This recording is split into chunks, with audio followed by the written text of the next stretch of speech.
Dengue காய்ச்சலானது ten 1,2 வைரஸால் தோற்றுவிக்கப்பட்டு Aedes aegypti என்ற கொசுக்களினால் பரவுகிறது. இது இரத்த தட்டுகளின் எண்ணிக்கையை குறைக்கிறது. இந்த கொசுக்கள் தாங்கள் இருக்கும் இடத்திலிருந்து அதிகபட்சமாக 50 to 100 மீட்டர் சுற்றளவில் பரவக்கூடியவை. டென் 1,2 வைரஸ் பிளைவ் வைரஸ் வகையை சார்ந்தது. பற்களை பாதிக்கும் நோய்கள். நோய்களின் பெயர், காரணிகள், தாக்கங்கள் அல்லது விளைவுகள், தீர்வுகள். ஈறுகளில் இரத்த கசிவு, வைட்டமின் சி குறைபாடு, ஈறுகளில் இரத்தப்போக்கு, சிட்ரஸ் பழங்கள் சாப்பிடலாம். பற்சிதைவு. காரணிகள், பற்களில் காணப்படும் பாக்டீரியாக்கள். தாக்கங்கள் அல்லது விளைவுகள், பாக்டீரியாக்கள் அமிலங்களை உற்பத்தி செய்கின்றன. தீர்வுகள், பல் துலக்குதல் மற்றும் பல் தழுவுதல் செய்தல் ஆகியவை சிதைவை தடுக்கின்றன. நோய்களின் பெயர், புறத்திசு நோய். காரணிகள், புகையிலை மெல்லுதல். தாக்கங்கள் அல்லது விளைவுகள், ஈறுகளில் ஏற்படும் நோய் முற்றும் போது அது எலும்புகள், ஈறுகள் மற்றும் பிற திசுக்களை அழிக்கிறது. தீர்வுகள், புகையிலை மெல்லுதலை தவிர்த்தல், சரிவிகித உணவை உண்ணுதல்.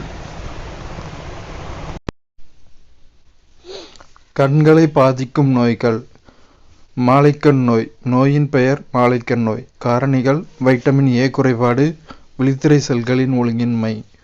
தாக்கங்கள் அல்லது விளைவுகள், இரவில் அல்லது மங்கலான ஒளியில் நன்கு பார்ப்பது கடினம்.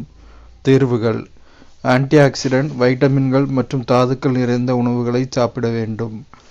நோயின் பெயர், இளம் சிவப்பு கண் நோய், விழி வெண்படல அலர்ஜி. காரணிகள், வைரஸ் மற்றும் பாக்டீரியாவால் உண்டாகிறது. தாக்கங்கள் அல்லது விளைவுகள், 1 அல்லது 2 கண்கள் பாதிக்கப்படலாம். மிகவும் தொற்றக்கூடியது. இருமல் மற்றும் தும்மல் மூலம் பரவுகிறது.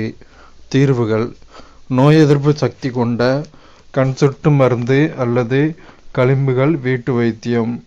நோயின் பெயர், வண்ண குருட்டுத்தன்மை. காரணிகள், மரபணு நிலை. தாக்கங்கள் அல்லது விளைவுகள், வண்ணங்களை வேறுபடுத்தி அறிவதில் இடர்பாடு. ஒரே நிறத்தின் வேறுபட்ட செறிவுகளை பார்க்க இயலாமை. தீர்வுகள், இதற்கு தனியான சிகிச்சை முறை இல்லை. இவர்களுக்கு உதவக்கூடிய வகையில் பிரத்யேக வடிகட்டிகளுடன் கூடிய கண்ணாடிகள் மற்றும் கான்டாக்ட் லென்ஸ்கள் கிடைக்கின்றன. தடுப்பூசி. ஒரு குறிப்பிட்ட நோய்க்கு எதிராக தடுப்பாற்றலை உருவாக்கி அந்த நோய்க்கு எதிராக போராடுவதற்கு நம் உடலை தயார் செய்தலே தடுப்பூசி போடுதலின் நோக்கமாகும். தடுக்கக்கூடிய நோய்களிலிருந்து நம்மை பாதுகாக்க குழந்தை பருவத்திலேயே தடுப்பூசி பிசிஜி, போலியோ, MMR கொடுக்கப்படுகிறது. லியூகோடெர்மா என்பது தோலின் சில பகுதி அல்லது மொத்த பகுதியில் மெலனின் நிறமி இழப்புகளால் ஏற்படும் ஒரு தொற்றா நோயாகும். இந்த நிலை அனைத்து வயது, பாலினம் மற்றும் இனத்தை சார்ந்தவர்களையும் பாதிக்கிறது. இதற்கு எவ்வித சிகிச்சையும் இல்லை. இது தொடுதல், உணவினை பகிர்தல் மற்றும் ஒன்றாக உட்காருவதன் மூலம் பரவுவதில்லை.